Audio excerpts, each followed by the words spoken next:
She thought she'd escaped him forever, until the most feared man in the city showed up outside her child's school and looked at the boy like he'd just found the only thing that could destroy him. Before we dive in, where are you listening from today? And don't forget to subscribe so you don't miss the next story. Elena liked mornings because they were predictable. Shoes by the door, backpack zipped, Noah's lunchbox clipped shut with the little blue latch he insisted on checking himself. The walk to school took exactly 7 minutes if Noah didn't stop to count cracks in the sidewalk, and exactly 12 if he did. Routine was safety. Routine was control. The elementary school came into view at the end of the block, a low brick building wrapped in chain-link fencing and hand-painted banners that fluttered in the cool air. Parents clustered near the gate, coffee cups steaming, voices overlapping in familiar, harmless ways. Children darted between legs, laughter ringing out sharp and bright. Normal. Good. Safe. Elena tightened her grip on Noah's hand anyway.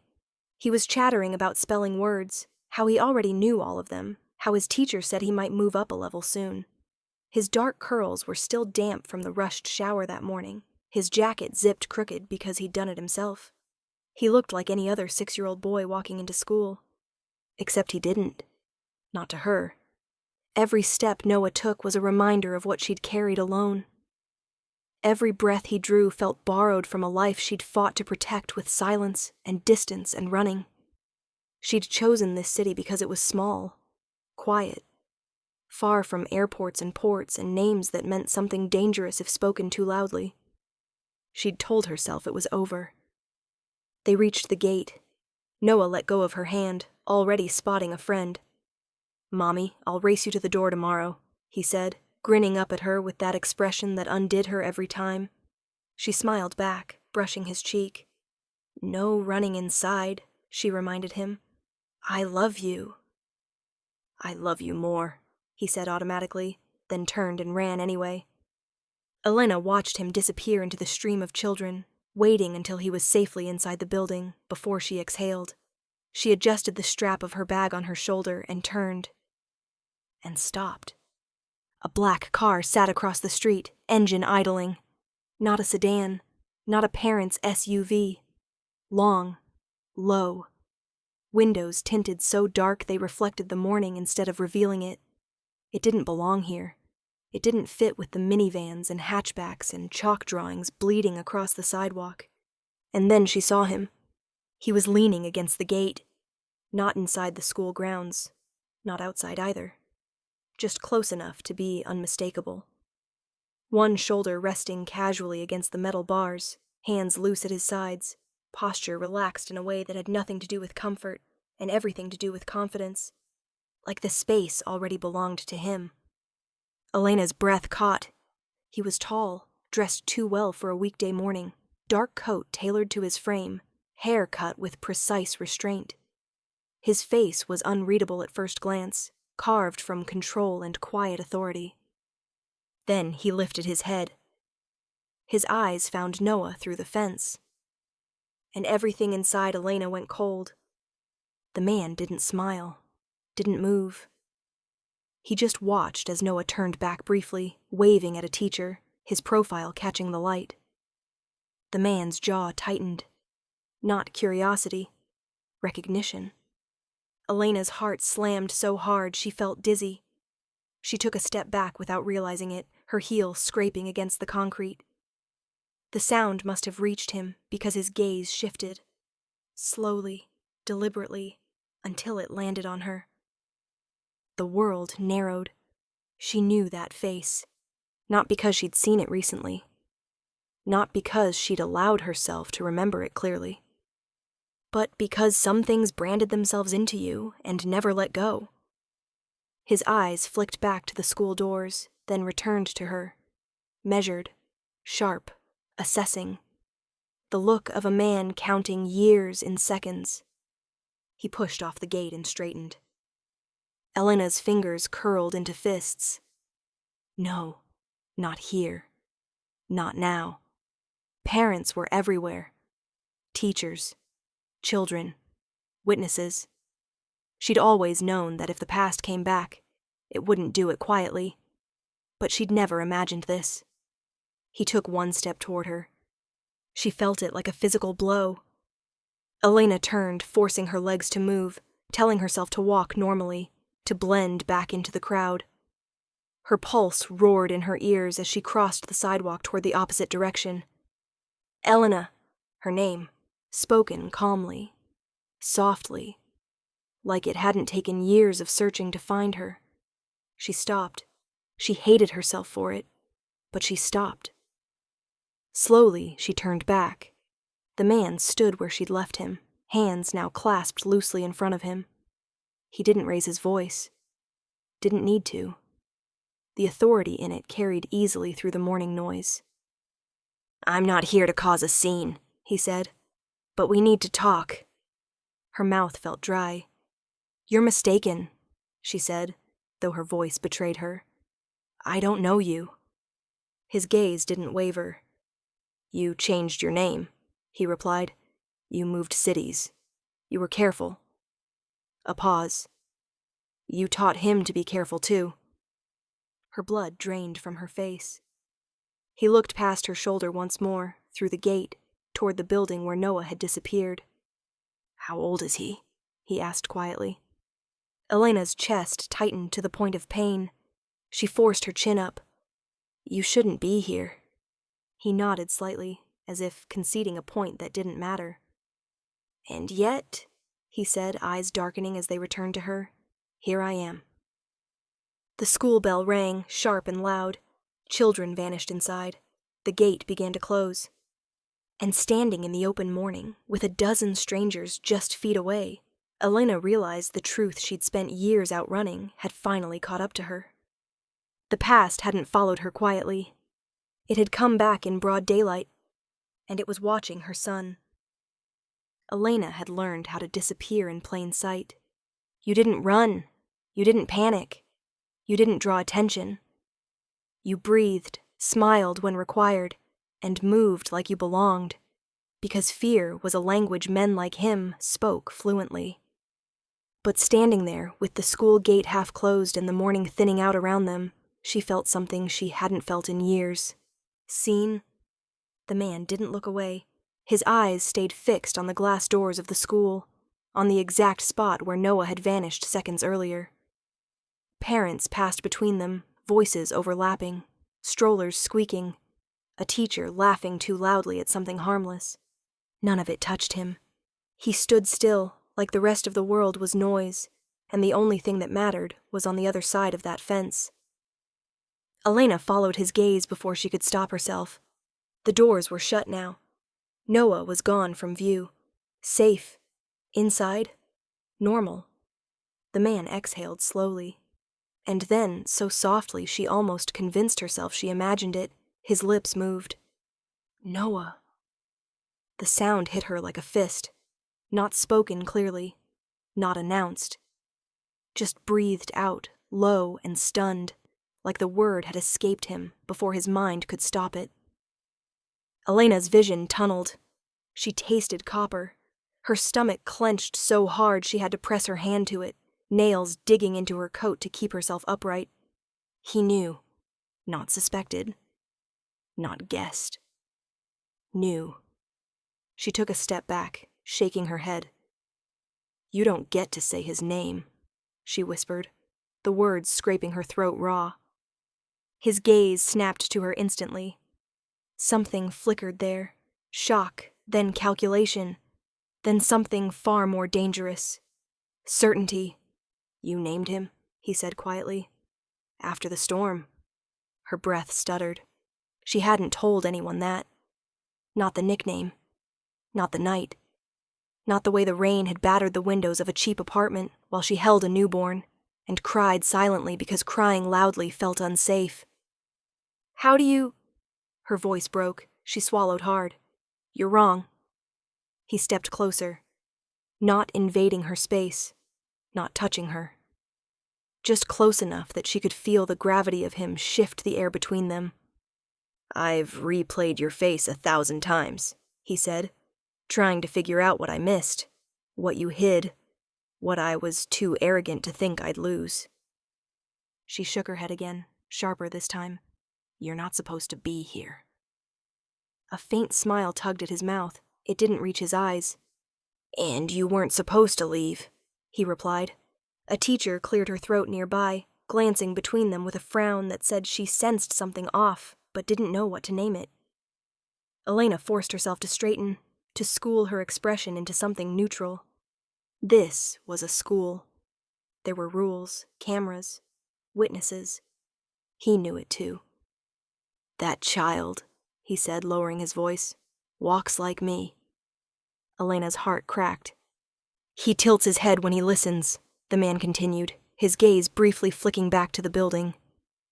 "And he watches exits, always aware of where doors are." Elena's lips trembled. She hadn't taught Noah that on purpose. It had seeped into him through whispered warnings and half-locked doors and the way she always checked reflections in windows. Survival learned early. "You don't know him," she said fiercely. "No," he agreed, "but I know blood." The word settled between them, heavy and inescapable. She glanced around again.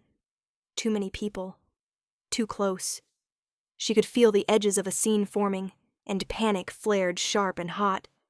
"Leave," she hissed. "Now, if you care about him at all." His jaw tightened. "You think I would ever endanger my own son?" The word son felt like glass in her chest. She looked at him fully then, really looked, and saw it. The fracture beneath the composure. The way his control wasn't effortless anymore, but tightly leashed. "You weren't supposed to find me," she said. "That was the point." "I didn't," he replied.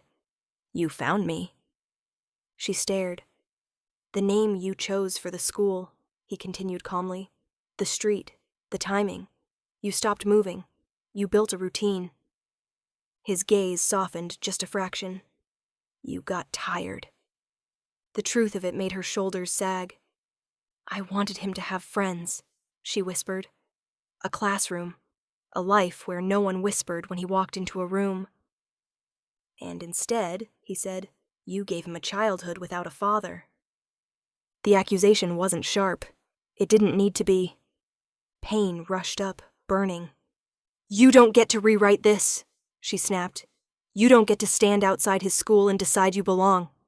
He stepped back then. Just one pace, a concession, or a warning. "I won't approach him," he said. "Not today. Not without you."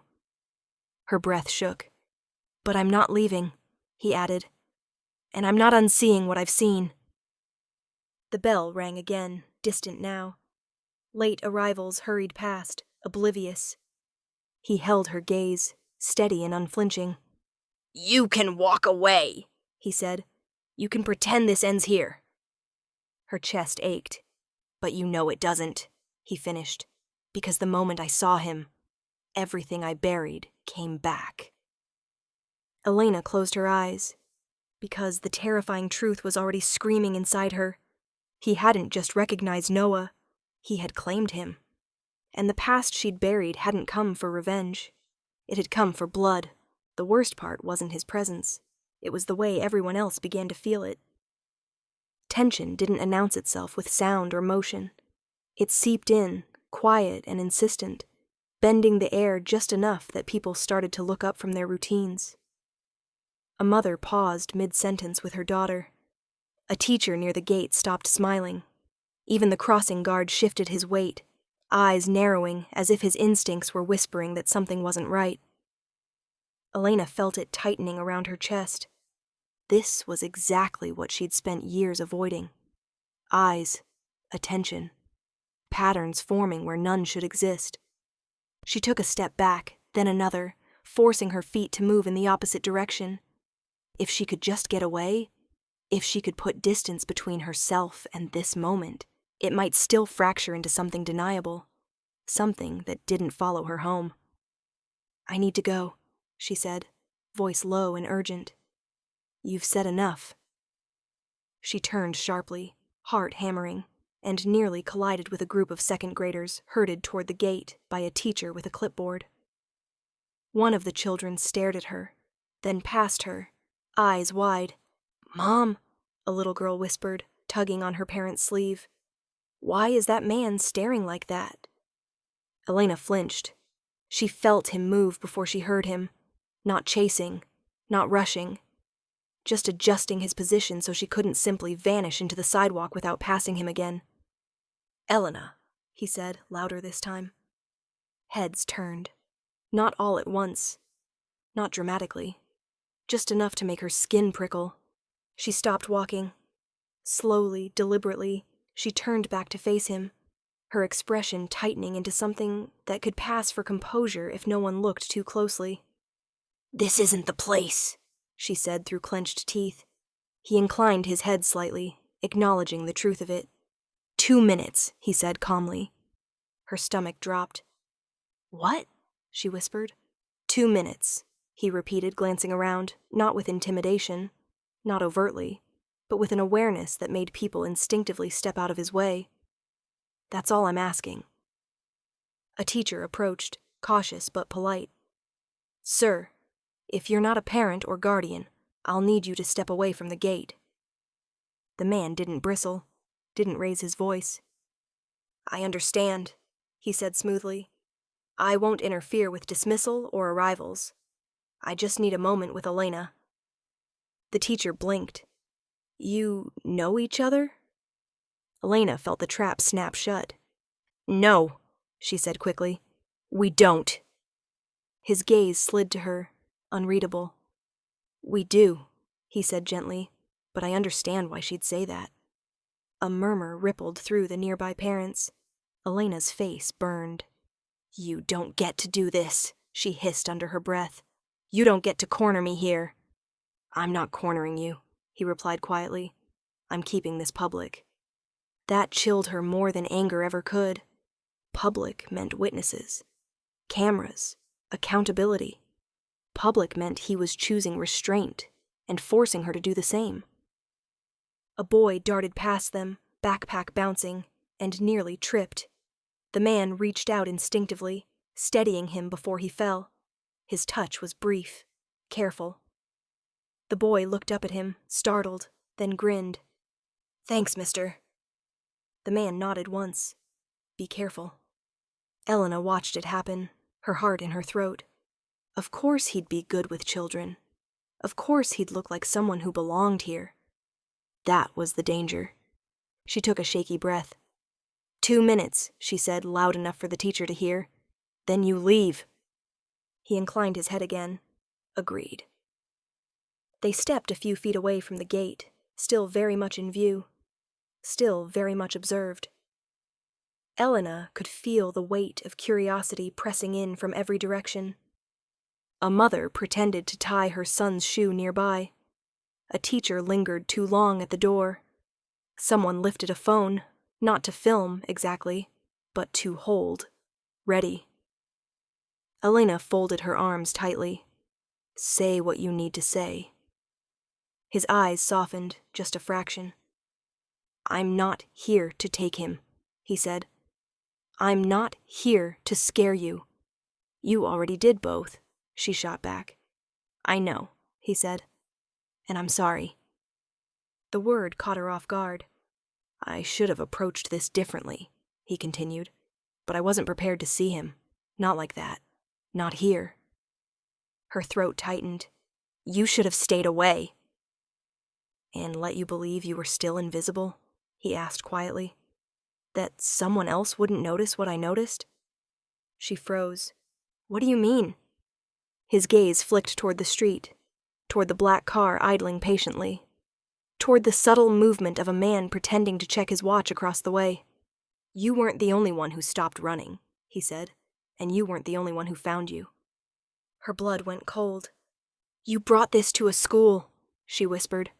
"No," he said firmly. "I brought myself. They would have brought worse."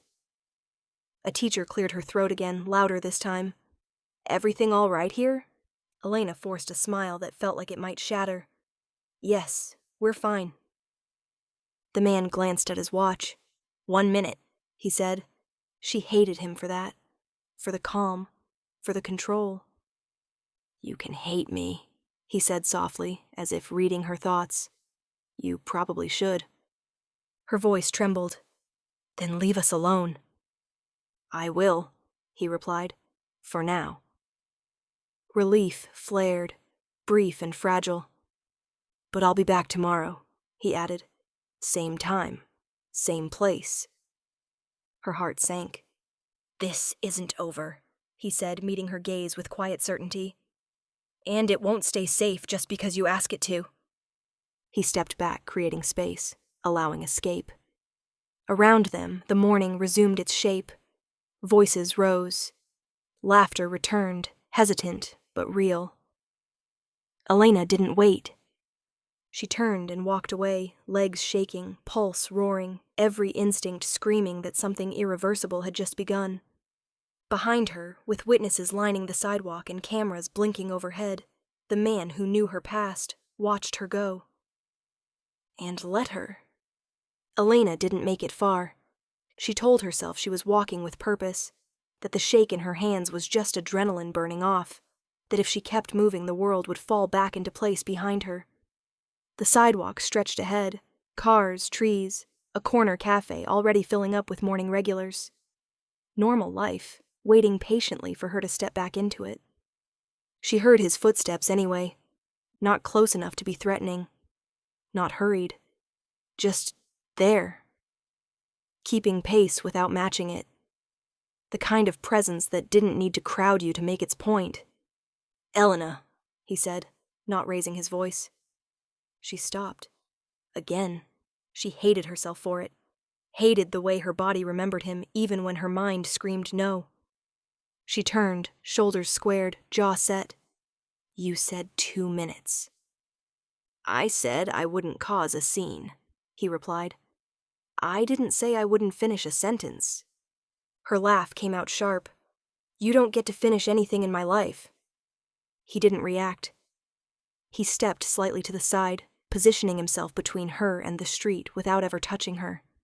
It was subtle. Easy to miss if you didn't know what to look for. She did. Her pulse spiked. Move. He didn't. Instead, he lowered his voice. How old is he? The question slid under her skin.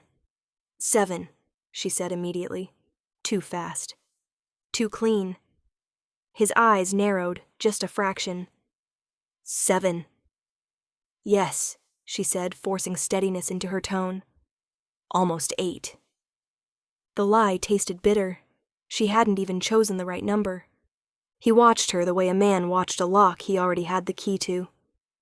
Elena, he said softly, he's 6. Her throat closed. You're tired, she snapped. You saw a kid for 10 seconds and decided you know everything. I know his walk, he said. I know his hands. I know the way he checked the street before crossing without being told. Her fingers curled inside her coat sleeves. I know, he continued quietly, because I learned to do the same thing at his age.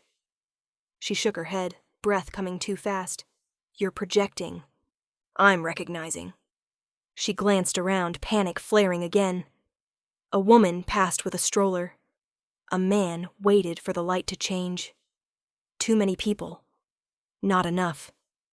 I'm leaving, Elena said. Now. She stepped forward. He stepped with her. Still no contact. Still no force. Just a wall made of certainty. Elena, he said gently, look at me. She didn't want to. She did anyway. Something in his expression had changed. The edge was still there, the authority, the danger, but underneath it was something raw, unsettled, like a man standing at the edge of a truth he'd never prepared for. Say it again, he said. Tell me he's 7. Her mouth opened. Nothing came out. A small voice cut through the tension. Mommy! Elena's blood turned to ice. She spun around. Noah stood just inside the gate, backpack slung over one shoulder, curls bouncing as he waved enthusiastically through the bars. A teacher stood a few steps behind him, distracted by another child tugging at her sleeve. I forgot my snack, Noah called. Then he grinned, wide and fearless, and waved again. "Bye, Mommy." He looked directly at the man beside her, and smiled. Not shy, not scared. Like he'd seen him before. Like something about him felt familiar in a way Noah didn't yet have words for. Elena felt the world tilt. She rushed back toward the gate, heart pounding. "I'll bring it tomorrow," she said quickly, forcing cheer into her voice. "Go inside." Noah nodded, then hesitated, peering at the man again. "Are you my friend?" The question landed like a dropped plate. Elena's breath hitched. "Noah!"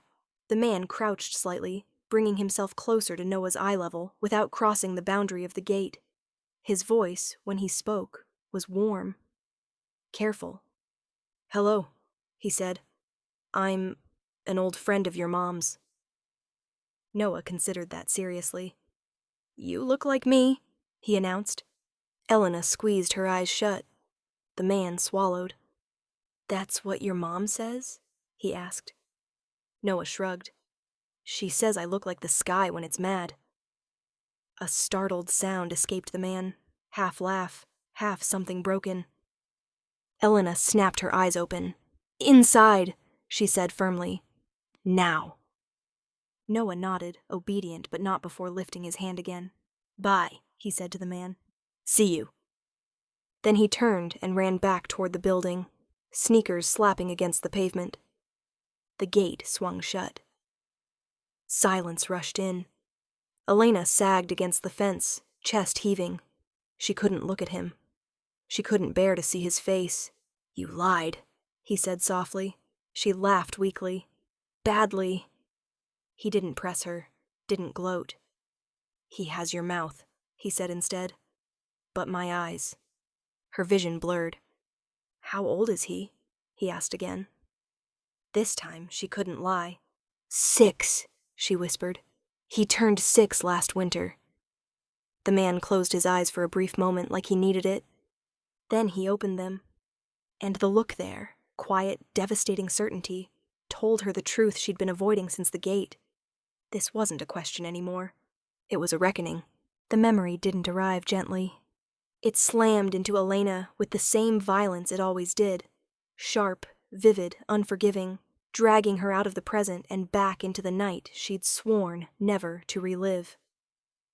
Rain had been pounding the windows then, too. Not the soft drizzle of a quiet city morning, but heavy, relentless sheets that turned the street below her apartment into a smear of broken light. She'd stood barefoot on cold tile, one hand braced against the counter, the other gripping her phone so tightly her fingers had gone numb. Unknown number, she'd almost ignored it. Almost. The message had been short, clinical, terrifying in its restraint. "You are loved. You are watched. Leave before the child becomes leverage." Her stomach had dropped so fast she'd thought she might pass out. A second message followed before she could even process the first. A man like him collects enemies the way other men collect money. Babies don't survive that. She remembered sinking down onto the kitchen floor, breath coming in shallow, panicked bursts as her mind raced through every conversation, every glance over her shoulder, every time she'd felt eyes on her and dismissed it as paranoia. She hadn't been paranoid. She'd been late. The knock had come minutes later. Not loud, not violent. Polite. 3 soft taps against the door. Her heart had nearly stopped. "Elena," a man's voice had called calmly from the hallway. "Open the door." She hadn't. She'd crawled to the bedroom instead, hands shaking as she grabbed the duffel bag she'd packed weeks earlier and told herself she was being dramatic. Clothes, documents. Cash she'd siphoned off quietly, slowly, so no one noticed. Her phone had buzzed again. "A car is waiting downstairs. You have one chance to walk away quietly." She'd pressed a hand to her stomach then, tears sliding silently down her cheeks. "I promise," she'd whispered to the life growing inside her. "I will protect you, no matter what it costs me." She'd left before dawn. No note, no goodbye, no explanation. because explanations were weaknesses. And love had been the most dangerous thing of all. The memory fractured, splintering back into the present with a jolt that made Elena gasp. She stood on the sidewalk outside the school, the morning now too bright, too ordinary for the storm churning inside her. The man, him, was still there, watching her with an intensity that made her feel flayed open. But something else had changed. She noticed it the way Prey noticed a shift in the forest. The street was quieter, not empty, just adjusted. A delivery truck that had been idling at the corner rolled forward and disappeared. A parked sedan's engine started, then stalled, its driver stepping out to make a call. A man in a dark jacket leaned casually against a lamppost he hadn't been near before, gaze scanning the block with practiced ease. Her breath hitched. She recognized the pattern now, the choreography. "Tell them to stop!" she whispered fiercely, keeping her face neutral for the sake of passing parents. "You're doing this right outside of school." He followed her gaze without moving his head. "They're not here for you," he said quietly. "They're here to make sure no one else is." Her hands trembled. "That's not better." "I know." The word carried weight, regret, restraint. "You promised," she hissed. "You said you wouldn't make this worse." "I said I wouldn't approach him," he replied evenly. "I said I wouldn't cause a scene." Her laugh came out brittle. "You call this subtle?" He turned to face her fully then, lowering his voice even more. "Elena, the moment I stood at that gate, it was already worse. You just didn't know it yet." Her chest tightened painfully. "You think I ran because I was afraid of you?" "I know you didn't," he said softly. "You ran because you were afraid of what being with me would do to him." The truth of it punched the air from her lungs. She looked away, blinking hard. "I was warned," she said, the words tasting like old blood. "I was told to leave before the baby became leverage." His jaw hardened. "Who?" She shook her head. "I never found out, and I didn't want to." "You should have come to me," he said, not accusing, stating. "And risk them being right?" she shot back. "Risk him growing up with a target on his back?" Silence stretched between them, thick and loaded. "I failed you," he said finally. The admission stunned her. "I didn't see the threat fast enough," he continued. "And because of that, you vanished, and I spent years tearing the wrong cities apart looking for answers." She closed her eyes. Behind them, one of his men subtly shifted position, blocking the far end of the street without drawing attention. Another murmured into an earpiece, gaze alert but calm. The past hadn't just returned. It had teeth now. "I made a promise," Elena said quietly, "to protect him at any cost." His voice dropped, rougher. "So did I. I just didn't know it yet." She looked at him then, really looked, and for the first time since that night of rain and fear and flight, she understood something terrifying. Running had kept Noah hidden, but staying? Staying had just made him visible, and whatever enemies had once whispered in the dark now knew exactly where to look. The playground sat just beyond the school building, tucked behind a line of trees and a low fence painted with smiling suns and crooked stick figures. It was meant to feel safe. Bright slides, chipped benches, the sound of children's laughter carried on the breeze. To Elena, it felt like a trap. She sat rigid on the edge of a bench, hands clasped so tightly in her lap her fingers ached. Across from her, he stood instead of sitting, posture relaxed but alert, gaze never still. From here, the street was out of sight. So were most of the parents. Too private. "You shouldn't have followed me here," she said. "You shouldn't have stopped," he replied calmly. She scoffed. "I didn't agree to anything." "You agreed to listen," he said. "That's enough for now."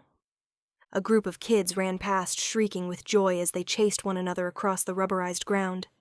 Elena flinched instinctively, eyes tracking them until they were safely out of reach of the fence. You don't belong anywhere near this place, she said, lowering her voice. Not with who you are. His gaze softened, just barely. I know exactly who I am, and I know what I'm risking by being here. Then leave, she snapped. If you actually care about him, you'll disappear again. He shook his head slowly. That's not an option anymore. Her pulse spiked. You don't get to decide that. I do, he said gently, because the law will. The words landed heavy. She stared at him. What? I've already spoken to my attorneys, he continued evenly. Tomorrow morning, they can file for paternity rights. Court-ordered DNA testing. Custody hearings. It will be very public. Her chest tightened painfully. You wouldn't. I would, he said without hesitation.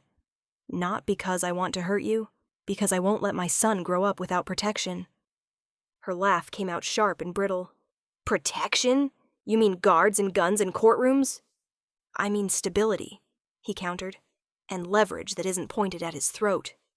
She stood abruptly, shaking. You think dragging us through court is protection? You think a judge won't see exactly what you are?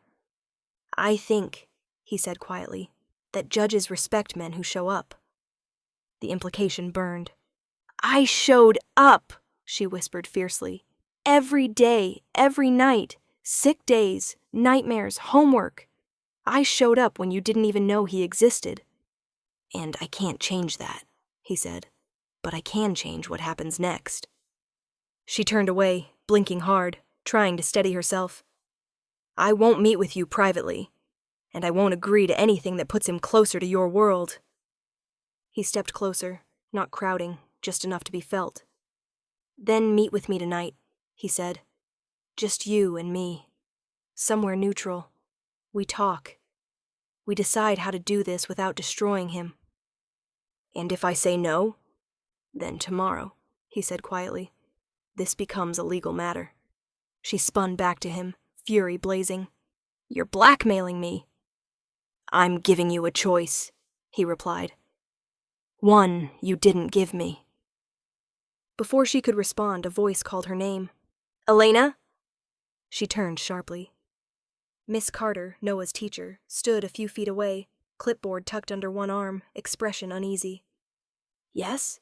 Elena asked, forcing a smile. Ms. Carter glanced at the man beside her, then back again. I didn't mean to interrupt, but there was something I wanted to mention. Elena's stomach dropped. What is it? This morning, Ms. Carter said carefully, a man stopped me near the staff entrance. He said he was a family friend. Asked a few questions about Noah. Elena felt the blood drain from her face. What kind of questions? Ms. Carter hesitated. His schedule? Who usually picks him up? Whether he stays late after class? The world tilted. I didn't give him any information, the teacher added quickly. It didn't feel right, but I thought you should know. Elena's breath came shallow. Did you see his face? Miss Carter nodded. Yes, tall. Dark hair, scar near his jaw. Elena didn't need to look at the man beside her to know he'd gone still. Thank you, Elena said hoarsely, for telling me. Ms. Carter offered a sympathetic look, then retreated toward the building, leaving the playground feeling suddenly too open, too exposed. Elena's hands trembled violently. That wasn't me, he said immediately. I know, she whispered. And it wasn't someone curious, he added. It was someone testing boundaries. Her chest ached. They found him. They were always looking, he said. You just made it harder. She closed her eyes, fighting the surge of panic. The past, the warnings, the message she'd never deleted. They all slammed together in her mind. You meet me tonight, he said gently now. Privately, we figure out how to shut this down quietly. And if I don't? She asked, voice breaking. Then this playground won't stay safe, he said, and neither will the courtroom. She looked at him, at the man she'd run from, at the danger she'd tried to outrun, at the only person who seemed to understand exactly how fragile Noah's safety really was. Her shoulders sagged. Tonight, she said. "One meeting." Relief flickered across his face, but it was edged with something darker. Resolve. "I'll send you the address," he said. She met his gaze, fear and fury tangled tight in her chest. "If anything happens to my son," she said quietly, "I won't forgive you." His voice was steady, absolute. "If anything happens to him," he replied, "there won't be anyone left to forgive." Elena had always believed there were moments you could outrun, moments you could delay, soften, negotiate with, if you were careful enough, quiet enough, willing to give up pieces of yourself along the way. DNA was not one of those moments. The inevitability of it settled over her like a slow, suffocating fog as she walked Noah home that afternoon. He skipped along the sidewalk, humming to himself, backpack bouncing against his spine. He was happy, unaware, still untouched by the truth tightening around them. She watched his reflection in the darkened windows they passed, the tilt of his head, the steady, observant gaze that missed nothing, the way his eyes darkened when he focused. She had spent years telling herself those traits were coincidences. Now they felt like evidence screaming in plain sight. "Mommy," Noah said suddenly, breaking the silence, "is the man from school your friend?" Her chest tightened. "Why do you ask?" He shrugged. He looked sad, but not scary sad, like thinking sad. She swallowed hard. Sometimes grown-ups think about things they didn't expect. "Oh," Noah considered that. "He knew my name." Her steps faltered for half a beat. Did he say it? Noah shook his head. No, but it felt like he knew it. Elena didn't trust her voice to answer, so she squeezed his hand instead. By the time she tucked Noah into bed that night, routine had become an act of defiance. Story time. Warm milk. The nightlight shaped like a moon. Everything normal because normal still mattered, even when it was cracking. She lingered in the doorway longer than usual, watching his chest rise and fall, memorizing the exact curve of his lashes against his cheeks. 6 years old. Too young to carry consequences he hadn't chosen. "I'll always protect you," she whispered, the same promise she'd made before he ever opened his eyes. In the living room, her phone buzzed. Unknown number. Her stomach dropped. "Tomorrow morning. Medical center downtown. Discreet. No press. You can bring a lawyer if you want." She stared at the message until the words blurred. DNA confirmation. A line that once crossed could never be erased. She typed back with shaking fingers. "I'll be there." The response came instantly. "Thank you." She hated the relief in that single word. Later, too restless to sleep, Elena stepped into the kitchen for water. The apartment was quiet, the city beyond the windows humming faintly. She didn't hear the knock at first. Not on her door. Downstairs. Voices drifted up through the open stairwell window, low, controlled, unmistakably his. She froze. "I don't care how long it takes," he was saying. "I want every name, every connection, every message." A pause, then sharper. "Not just who sent it, who benefited." Elena's breath caught. "That threat didn't come from nowhere," he continued. "Someone wanted her scared enough to run." Her fingers curled around the edge of the counter. "She didn't leave because she stopped trusting me," he said quietly. "She left because someone convinced her child wouldn't survive my world." Silence stretched. Then his voice dropped, dangerous in its calm. "Find who threatened her back then. Now." The word landed like a gunshot. Now. Not later. Not carefully. Not legally. She pressed her palm to her mouth, heart pounding as footsteps moved below. Men murmuring assent, engines starting, power shifting into motion. This wasn't about proof anymore. It was about reckoning. She backed away from the window, pulse racing. For years, she'd lived with the fear that someone, somewhere, still knew. That the warning she'd received hadn't been the end of it. Now she understood the terrifying flip side of that fear. He was going to dig. And when men like him dug, they didn't stop at answers. Her phone buzzed again. "He's asleep?" the message read. She closed her eyes. "Yes," she typed back. "He is." A few seconds passed. "Good," came the reply. "He deserves peace tonight." Her chest tightened painfully at the tenderness threaded through the words. He didn't need DNA to believe. He'd believed the moment he'd seen Noah's eyes through a school gate. The test tomorrow would be for courts, for paper trails, for inevitabilities she could no longer outrun. But tonight? Tonight, somewhere in the city, the past was being dragged into the light. And Elena realized, with a cold clarity that stole her breath, that whatever truth surfaced next wouldn't just change Noah's future. It would redraw the map of everything she thought she'd escaped. The note was folded too neatly.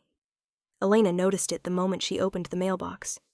White paper, no stamp, slid cleanly between bills and grocery flyers like it belonged there. Like it had been placed with care. Intention. Her stomach dropped. She didn't open it right away. She stood frozen in the narrow hallway of her apartment building, listening to the distant hum of traffic, the murmur of a neighbor's television through the wall. Normal sounds, fragile sounds. Finally, she unfolded the paper. Children shouldn't be walked alone, especially not twice a day. Her hands went numb. She read it again, and again. The words didn't change, but the meaning sharpened with every breath she took. This wasn't a warning meant to scare her into running. This was proof. They were close enough to watch, close enough to know routines, close enough to leave paper where her name used to be. Elena? She flinched violently, crumpling the note in her fist. A woman from down the hall stood a few steps away, keys dangling from her fingers. "Are you all right? You look pale." Elena forced a smile that felt like it might crack her face in half. "I'm fine. Just long day." She didn't go back upstairs. She walked straight outside, scanning the street, the parked cars, the corners where shadows pooled too easily. Nothing looked out of place, which somehow made it worse. Her phone was already in her hand. He answered on the first ring. "Where are you?" he asked. The calm in his voice didn't soothe her. It terrified her. "I'm outside my building," she said, keeping her tone steady because panic was contagious. There was a note. Silence, sharp and immediate. What did it say?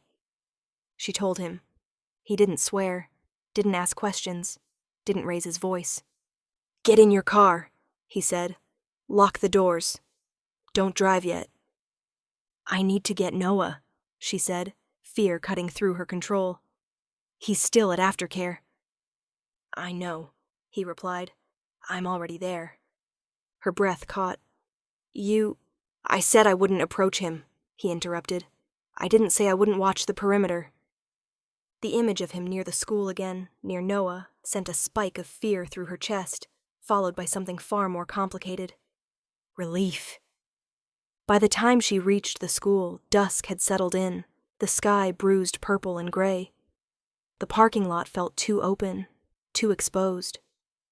She spotted his car immediately. Black, familiar, positioned where it could see everything without being seen. Noah came running out moments later, smiling, oblivious, his joy a knife twisting in her chest. "Mommy!" he shouted. She dropped to her knees and wrapped her arms around him, holding on a second too long. "Hey, baby," she murmured. "Did you have a good day?" "Yeah, we painted dinosaurs," he said proudly. Then, quieter. "There was a man today. He asked if I needed help finding you." Her blood turned to ice. She pulled back just enough to look at him. "What man?" "He had a hat," Noah said, frowning, but Ms. Carter came fast and told him to leave. Elena stood slowly, heart hammering. She didn't have to look for him. She felt him step closer. "That was the grab," he said quietly behind her. She turned on him, fury and terror colliding. You told me this would stay quiet. I told you I would try, he replied. They just forced my hand. Noah looked between them, confused. Mommy? She smoothed his hair, forcing calm. We're going to have a sleepover somewhere else tonight, she said gently. Just one night. Fun, Noah declared immediately. He didn't look convinced. The safe house didn't look like a fortress. That was the problem. From the outside, it was just another townhouse tucked into a quiet block. Warm lights, trimmed hedges, no visible guards. But Elena felt it the moment they stepped inside. The weight of it. The hush. The way the doors locked with a sound that wasn't meant to be broken. Men nodded to him in silence. Earpieces. Subtle weapons. Total awareness. One night, Elena said tightly as Noah bounded ahead, fascinated by the staircase. You promised. One night, he agreed. Until we know who moved. She watched as one of his men checked the windows, another scanned feeds on a tablet. Protection, efficient and total. A cage, dressed up as safety. This isn't what I wanted for him, she whispered. He turned to her then, eyes dark but steady. This is what keeps him alive. She hated that he was right. Later, after Noah fell asleep in a guest room too large for a child, Elena stood alone by the window, arms wrapped around herself. The city lights flickered beyond reinforced glass. He joined her quietly, not touching. You're angry, he said. I'm terrified, she replied. And I don't know which one of you scares me more. He didn't argue. I said one night, she continued, because I won't let him grow up behind locked doors. He nodded. Then we make sure this ends fast. She looked at him, really looked, and understood the impossible truth. Outside these walls was danger. Inside them was him.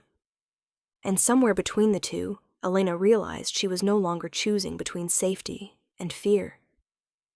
She was choosing which one she could live with. The safe house went quiet after midnight. Not the gentle quiet of sleep, but the heavy, listening kind. The kind that pressed against Elena's ears until every breath sounded too loud, every thought too sharp. Noah slept down the hall, sprawled sideways across the bed, one arm flung over a pillow like he owned the space. Guards rotated outside. Screens glowed softly in another room. Elena couldn't sit still. She stood at the kitchen counter, fingers wrapped around a mug she hadn't touched, staring at nothing. The truth sat in her chest like a live wire. It had for years. She'd wrapped it in excuses, buried it under survival, convinced herself silence was protection. Tonight, silence felt like another lie. He was there when she finally spoke, leaning against the doorway, jacket off, sleeves rolled. The dangerous calm she'd always recognized pulled tight around him. He hadn't interrupted her pacing, hadn't asked questions. He'd just waited. I didn't leave because I stopped loving you, she said suddenly. The words fell into the room and stayed there. His gaze sharpened. I know. She swallowed hard. I left because they came for me. That did it.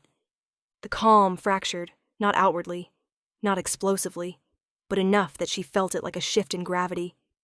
He straightened slightly. His eyes went dark, focused, lethal. Who? He asked. Elena closed her eyes. I don't know names. That was the point. She opened them again, forcing herself to meet his gaze. It started with messages. Anonymous. Careful. They knew where I was, where I worked, what I wore. Her hands trembled now. She didn't stop them.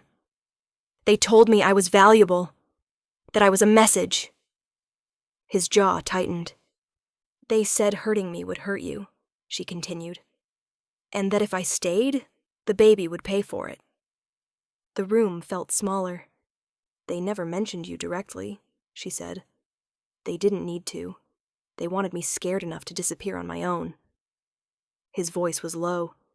Why didn't you come to me? Because that question had haunted her for 6 years.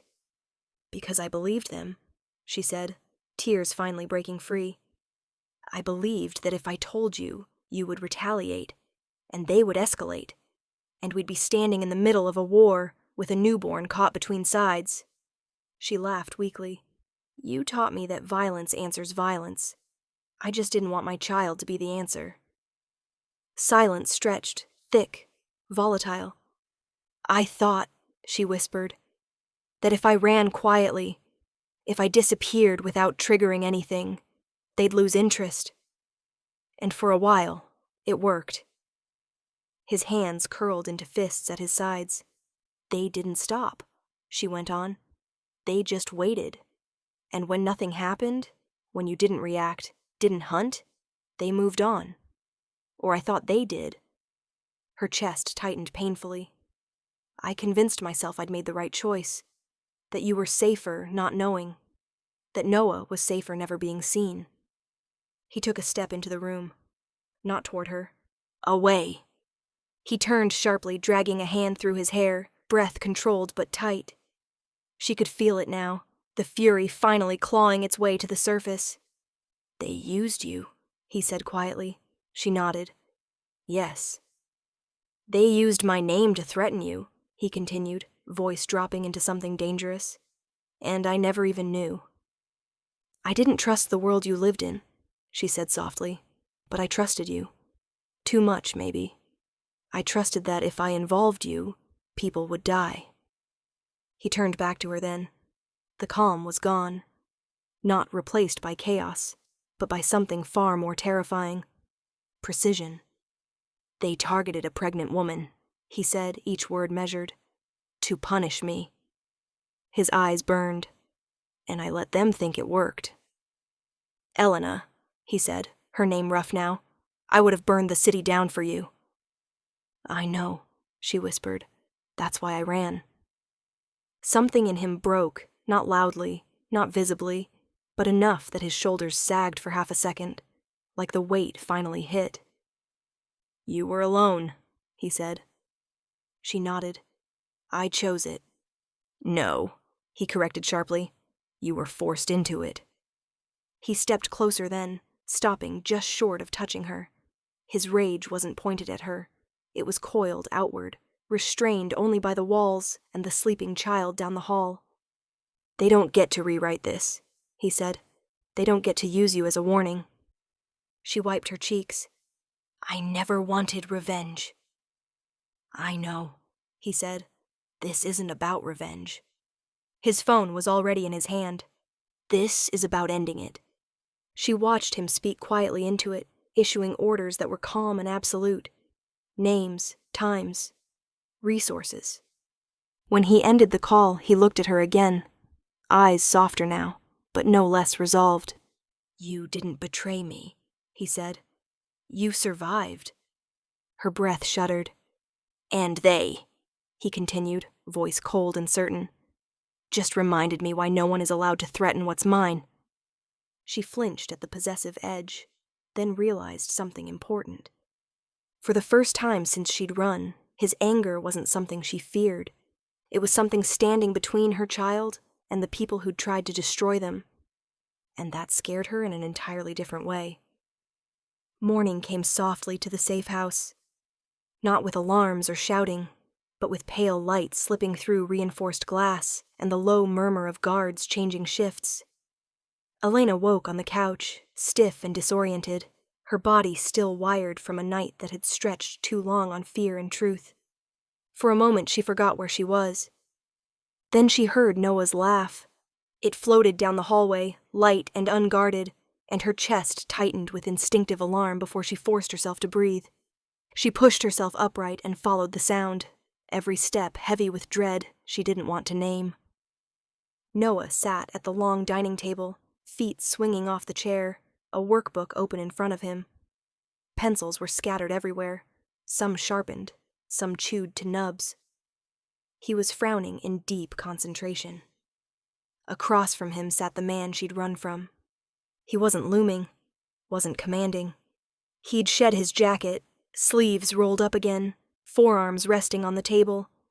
His posture was attentive in a way that had nothing to do with authority and everything to do with presence. "No, look," he said quietly, tapping the page with one finger. "This one wants you to count by tens." Noah squinted. "But that's boring." A corner of the man's mouth twitched. "Most important things are." Elena froze in the doorway. This wasn't supposed to exist. Noah leaned closer, lowering his voice conspiratorially. "My mom says boring things are lies grown-ups tell kids." The man huffed a soft laugh before he could stop himself. "Your mom sounds very smart." Noah beamed. "She is." Elena's throat burned. She watched as the man slid a pencil toward Noah, careful, deliberate, like he was handling something fragile. His large hand looked almost absurd next to Noah's small one, but when Noah's fingers brushed his, the contact lingered. Not possessive, protective. Something in Elena's chest cracked. She cleared her throat. Noah looked up instantly. "Mommy, he helped me with math." The man turned at the same time. His expression shifted when he saw her. Not hardening, not retreating, just aware. "Good morning," he said. She nodded stiffly. "Morning." Noah hopped down from his chair and ran to her, hugging her waist. She wrapped her arms around him automatically, pressing her cheek to his hair. "Can he read the story tonight?" Noah asked suddenly. Elena stiffened. "Who?" "Him," Noah said, glancing back. "He does the voices." The man blinked, clearly caught off guard. "I do not—" "You do," Noah insisted. "The dragon one was funny." Elena swallowed hard. "Maybe later," she said gently. "We'll see."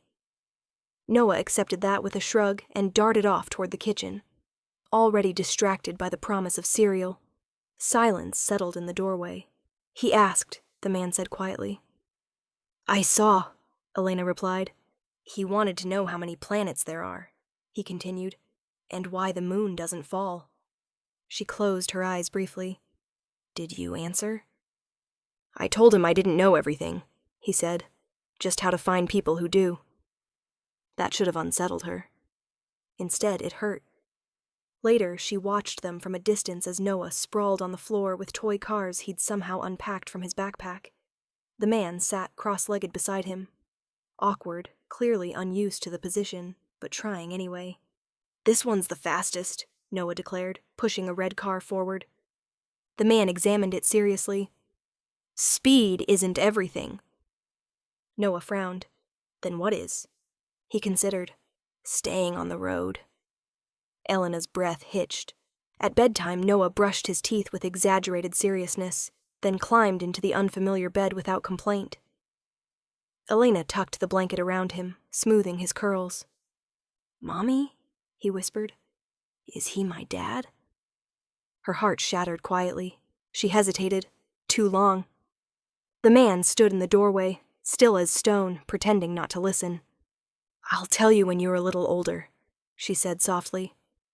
"Okay?" Noah nodded, satisfied. Then he reached out suddenly, past her, and grabbed the man's finger. Just wrapped his whole hand around it, instinctive and unthinking. The man froze. Elena's breath stopped. Noah yawned. "Don't go." "I'm right here," the man said hoarsely. He stayed like that until Noah's breathing evened out, until sleep claimed him completely. Elena watched from the hallway, tears burning silently. This was what Noah had always deserved. A father who showed up, who listened, who stayed, and she had stolen it. Not out of cruelty, out of fear.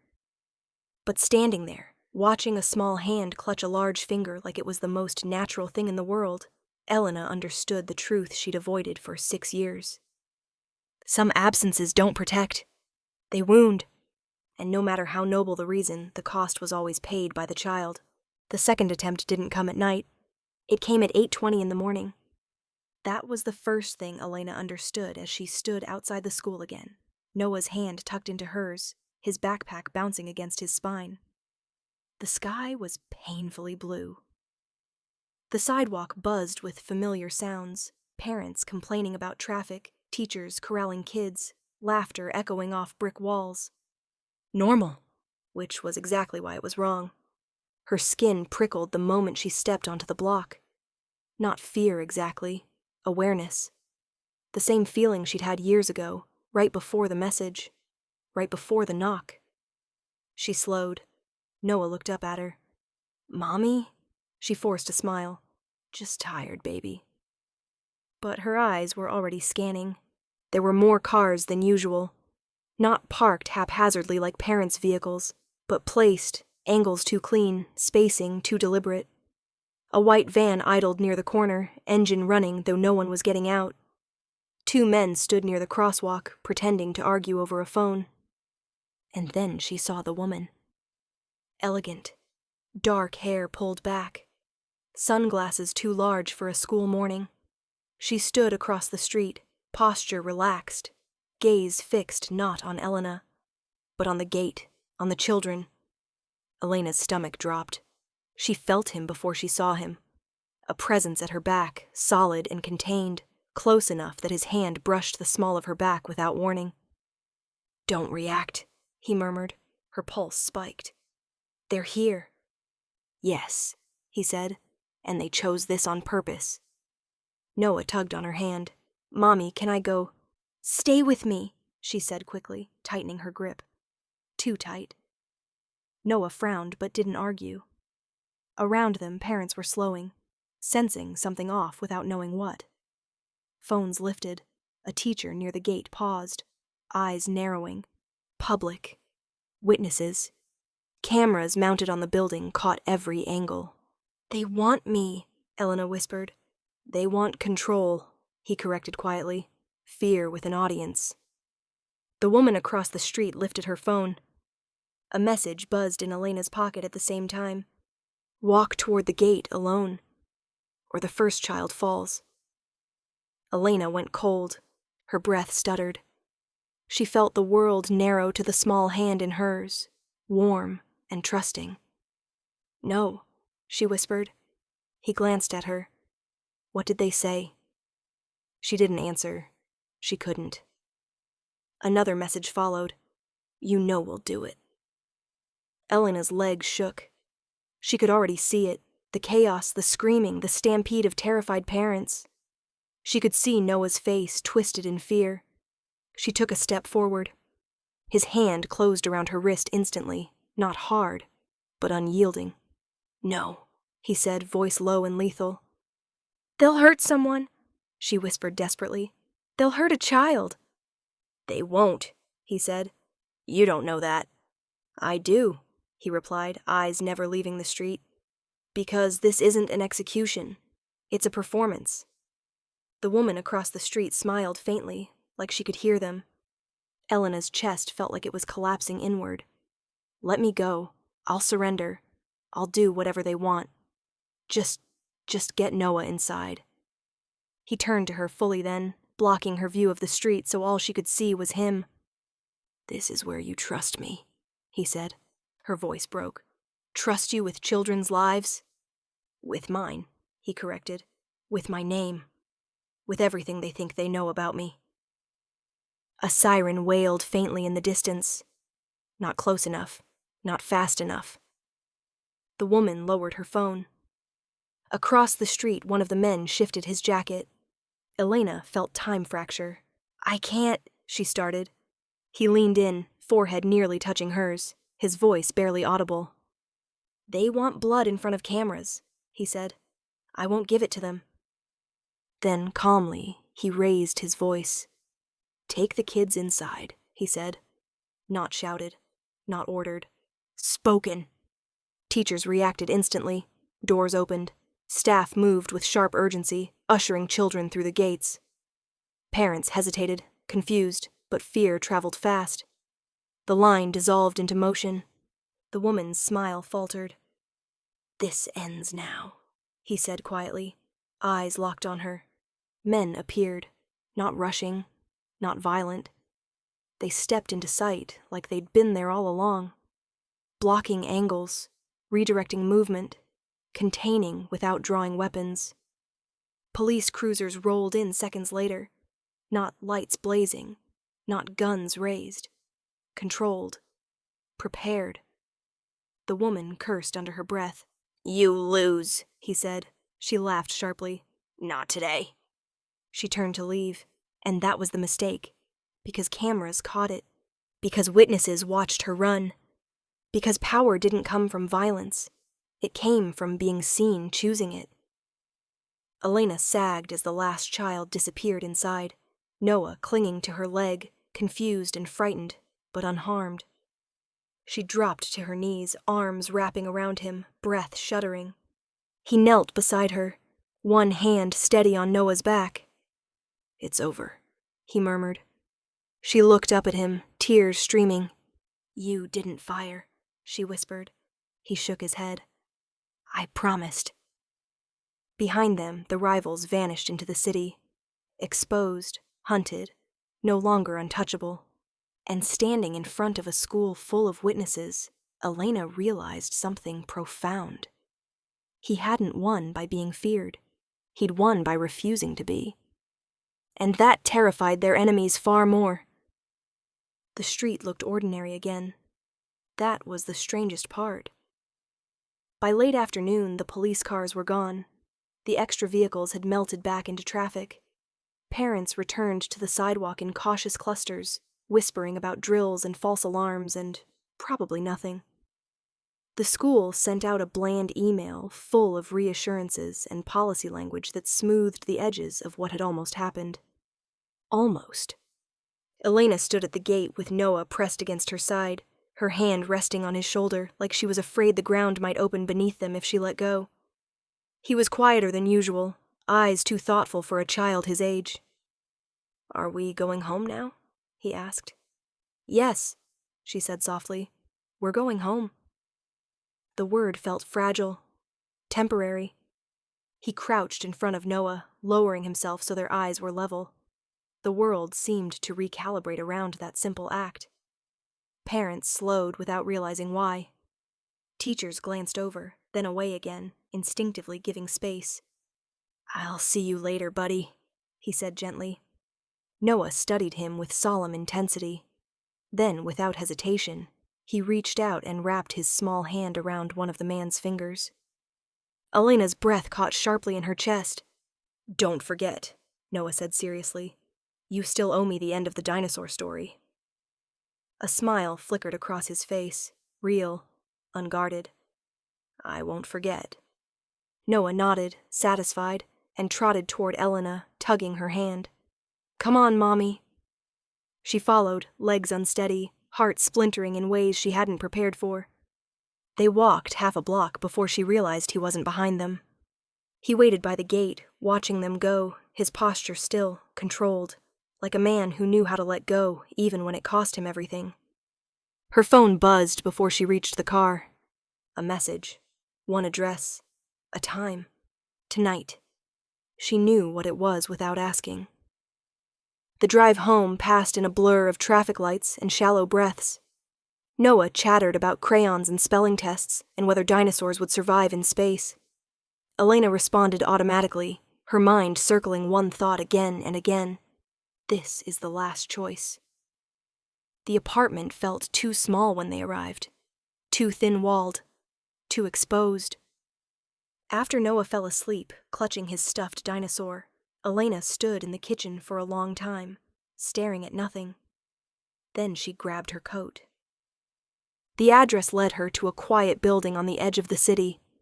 Glass, steel, security so discreet it was almost invisible. She wasn't stopped. She wasn't questioned. He was already waiting. No guards.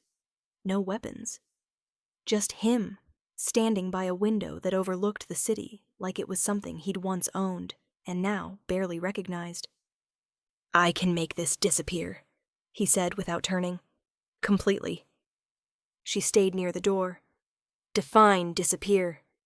Money, new names, new city, new country, if you want." He finally faced her. Schools vetted, doctors paid, protection without proximity. Her throat tightened. And you? I won't be part of it, he said simply. Not directly. The silence stretched. You'd let us go, she whispered. Yes. It wasn't martyrdom. It wasn't strategy.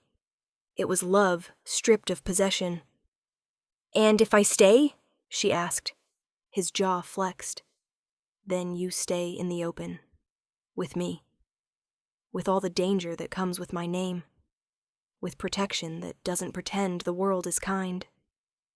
She folded her arms around herself. You're asking me to choose between fear and truth. I'm asking you to choose what you can live with, he said quietly.